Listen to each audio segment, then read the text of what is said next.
最近，菲律宾就牛轭礁一事向美国示好，一度引起外界的热议。尽管菲律宾总统杜特尔特明确表示，中国和菲律宾之间无论出现什么分歧都不会改变中菲关系，但在美菲联合军事演习刚结束，菲律宾2艘巡逻舰加布里埃拉斯朗号和新丹燕号就逼近黄岩岛西南海域，明眼人都能看出这其中的不寻常。根据26号相关消息报道，菲律宾海岸警卫队当前正同菲律宾渔业与水产资源局在菲律宾群岛西侧的南海海域展开海上军事演习。该演习在菲律宾占领的中业岛和中国控制的黄岩岛附近海域进行的，内容包括小艇操作、后勤操作以及维修等方面的训练。此次演习，菲律宾方面共派出8艘主力战舰。菲律宾一官员对这次演习给出的解释是，确保菲律宾在争议水域的海上管辖权的一部分。在与美国肩并肩年度演习23号结束之后，又在当下如此敏感时期举行这场演习，这就不由得让人怀疑，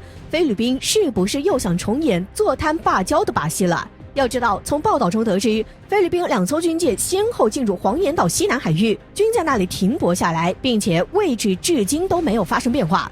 菲律宾做法极度奇怪，一边帮中国说好话，一边又不断炒作南海问题，同时跟美国展开军事演习，这种自相矛盾的做法，或许与杜特尔特明年总统大选有关。杜特尔特即将卸任，这让菲律宾国内不少亲美势力看到了机会，准备在杜特尔特下台前最后一搏。他们企图通过挑拨中菲的关系来向美国示好，从而达到扳倒杜特尔特以及其派系的目的。当然，菲律宾也很可能是看到了如今拜登政府对自己的看重，令菲律宾产生了改变南海现状的幻想。总之，不管菲律宾现在的一系列举动其目的是什么，在分析看来，虽说在美国的叫嚣挑拨下，中菲关系确实受到了一定的影响，但南海形势非常复杂。菲律宾在与中国发生分歧的同时，也与周边不少的小国发生了矛盾，因此对于菲律宾来说，中国仍然是一个关键时刻可以求助的伙伴。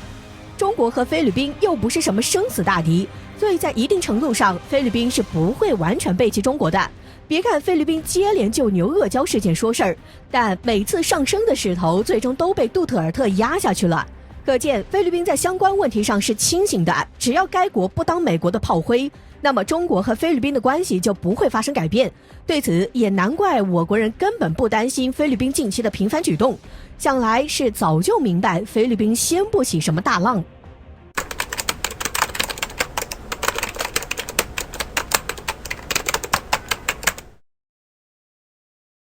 据媒体最新报道，俄罗斯安全委员会的副主席撰写文章对美国发出了警告，表示之所以会造成目前紧张的形势，完全是由于美国的缘故，美国完全没有以历史事件为教训的意思，使得美俄两国的关系一直恶化。当前的局势已经可以和古巴导弹危机相比。据了解，文章作者是俄罗斯安全委员会副主席，也是前俄罗斯总统、总理。这篇文章的作者在俄罗斯的政治地位可能仅次于普京，说出来的话自然也是分量很重的。他对美俄目前关系的描述以及对美国提出的建议也是值得关注的。他在文章中警告了美国3点，首先就是美国必须认清一点，他们目前所做出的决定都是致命的。如果美国要以自身被毁灭为代价来获得胜利，那么美国能取得的胜利也根本不该被称作是胜利。其次，美国应该学会聆听对手们的发言，完全忽视对手提出的逻辑和证据，一意孤行的抹黑和敌视对手，在当今世界已经行不通了。美国执意要这样做，已经让很多人认识到美国的丑恶用心和低劣手段了。最后一点则是美国应该学会让步，美国妄自尊大也不是一天两天了，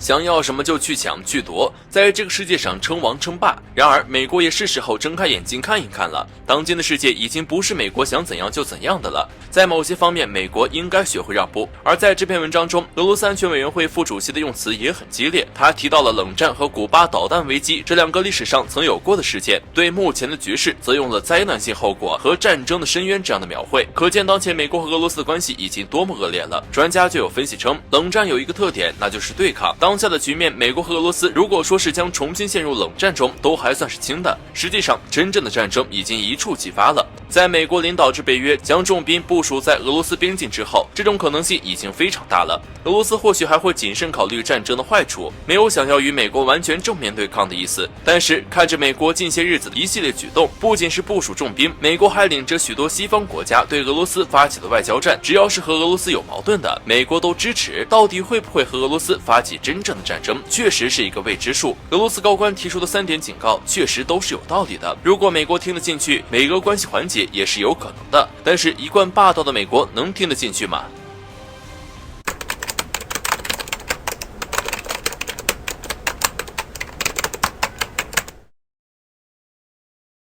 在23号，中国人民海军3型主战舰艇，包括长征18号艇、大连舰、海南舰，在海南三亚某军港集中交接入列。据悉，长征18号艇是我国最新型战略核潜艇，大连舰是055型万吨驱逐舰，而海南舰是首艘075型两栖攻击舰。这3艘舰艇都代表着海军最前沿科技、最高数字化水平，属于世界舰艇中的顶尖行列，而且是一口气直接服役3艘，这在世界范围内也实属罕见。如此豪气的背后有何深意和内涵呢？第一，即使是现在的美国海军也难以做出如此创举，这也展现出中国强大的工业实力、完善的生产链以及别国都难以企及的动员协调效率。这3艘舰艇中有2艘排水量超过了10000吨，而且是不同型号作战方向的先进舰艇。近些年很多人习惯了海军下饺子，但这一次仍然让很多国人深感震撼，表明人民海军维护主权的实力和决心。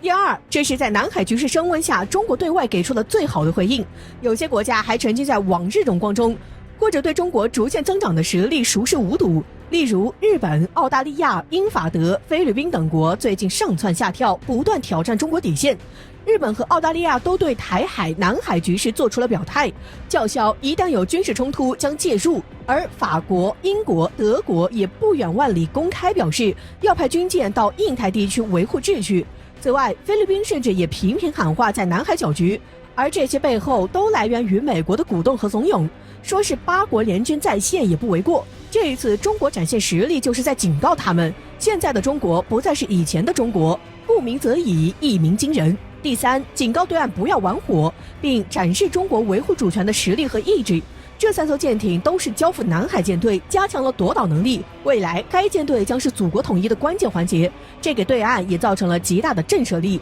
同时也加强了2次核反击能力，也是在警告其他国家不要挑战我们的底线，胆敢轻举妄动将付出代价。第四，虽然我们不愿冲突和战争，但一直在做准备。国虽大，好战必亡；天下虽平，忘战必危。我们从不主动挑事，但是忘记战备就一定会产生危机。最近这些年，我国一直发展区域拒止反介入作战体系，为可能的冲突做准备。事实也证明，豺狼就在家门口。俗话说，在绝对实力面前，一切阴谋诡计都是徒劳。不知道美国看懂了没？